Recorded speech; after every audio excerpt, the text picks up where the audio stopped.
राहदानी ठेक्का प्रकरणमा अख्तियारमाथि दबाव परेको आरोप, राहदानी विभागका महानिर्देशक पक्राउ।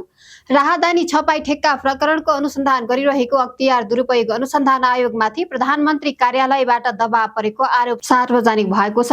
उक्त आरोप सार्वजनिक भएसँगै अनुसन्धान प्रक्रिया र सरकारी हस्तक्षेपबारे चर्चा सुरु भएको छ। स्रोतका अनुसार प्रधानमन्त्री बालेन्द्र शाहले अख्तियार प्रमुख प्रेम कुमार राईलाई सिंहदरबारमा बोलाएर राहदानी छपाई ठेक्का सम्बन्धी अनुसन्धानलाई तीव्र बनाउन आग्रह गरेका थिए। त्यसपछि अख्तियारले राहदानी विभागका महानिर्देशक तीर्थराज अर्याल र निर्देशक सुनिल केसीलाई नियन्त्रणमा लिएर अनुसन्धान अगाडि बढाएको बताएको छ। अख्तियारसँग सम्बन्ध स्रोतहरूलाई उद्धृत गर्दै केही समाचार माध्यमहरूले प्रधानमन्त्री तथा उनको सचिवालयबाट अनुसन्धान प्रक्रियाबारे चासो व्यक्त गरिएको र शीघ्र कारबाही गर्न आग्रह गरिएको दाबी गरेका छन्। सो प्रकरणमा अख्तियारले लामो समयदेखि अनुसन्धान गरिरहेको बताएको छ। यता प्रधानमन्त्रीको सचिवालयले भने दबाव वा हस्तक्षेप गरेको आरोप अस्वीकार गरेको छ। सचिवालयको भनाइ अनुसार अनुसन्धानको प्रगतिबारे जानकारी लिने र आवश्यक काम छिटो सम्पन्न गर्न आग्रह गर्नु स्वाभाविक प्रशासनिक प्रक्रिया भएको उल्लेख गरिएको छ। राहदानी छपाई ठेक्का प्रकरणमा अख्तियारले थप अनुसन्धान जारी रहेको जनाएको छ।